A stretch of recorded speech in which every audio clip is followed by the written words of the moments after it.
Hello everyone, it's Dave Bredhauer. I'm sharing today the Cupid's Heart card.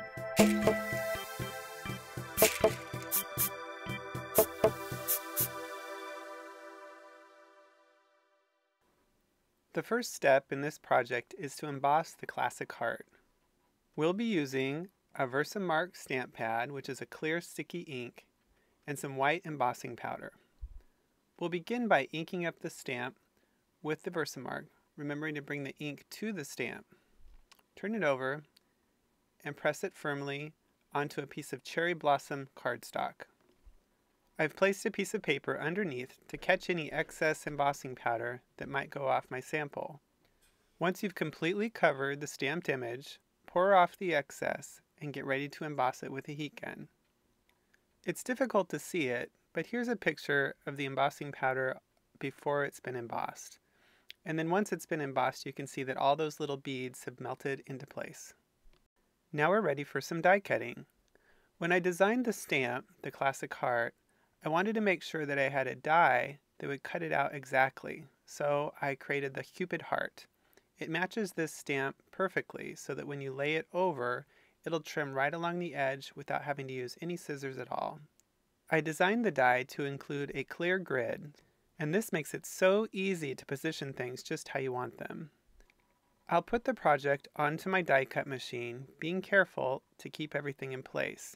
If you're worried about things shifting, use a couple pieces of Scotch tape to hold everything together. After I've run it through, I'll pull the top plate off, and you can see that it cut it out right along the edge of the stamp. And here's a tip. If your die cut gets stuck inside the die, use a piece of tape to lift it out, and then pull the tape off. It works a lot better than trying to pull it out with your fingers.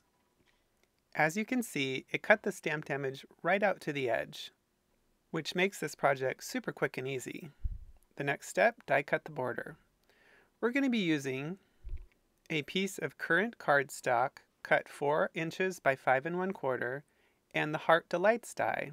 The Heart Delights die is a long border, the hearts aren't connected, and it will cut out hearts along the edge of the cardstock. Take a moment to get everything lined up so it's perfectly parallel to the side of the cardstock. Put your top plate on and run it through the die cut machine. There isn't a lot of detail on this particular die, so no shimming should be required.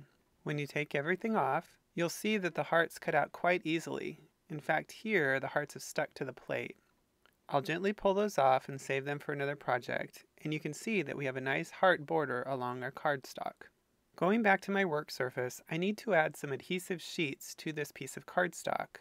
You can use double stick adhesive sheets, or you can even use some tape for this portion of the project. I'll flip the cardstock over, and I'm just going to take a piece of tape and lay it down so that it fills in all those holes that are cut out by the die cut. If there's any excess tape hanging off the end of the cardstock, just take some scissors and remove either end so that it doesn't show once you complete the next step. Trim the tape as close to the cardstock as possible and cut straight across any open heart areas. It's now time to add some glitter. I'm using some Martha Stewart glitter today in the colors Sterling and also Crystal Fine. You'll need to turn your cardstock back over so that the sticky side of the tape is exposed and facing upwards. And we'll take some glitter. I'm going to show you the Sterling Silver first. And I'm just going to dump it on, sprinkling it all along those open holes. You want to get plenty on there so that you can fill up as much of the tape sheets as possible. And all of it needs to be worked in with your finger. Just gently rub it in, working in a circular motion, so that you fill each heart evenly, all the way to the edges. Any excess glitter can be collected on a sheet below, and you see all of the hearts are now filled in with glitter.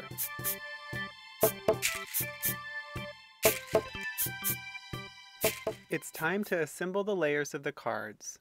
We'll begin with the Cherry Blossom note card, and we're going to put the layer we just prepared on it. I'm going to use my ATG gun, which makes things really quick and easy for assembling layers. I'll apply adhesive on all 4 edges as close to the sides as possible so that things lay nice and flat. I'm going to turn it over, Make sure any excess adhesive that's going around the edge of the card gets smoothed back onto the back.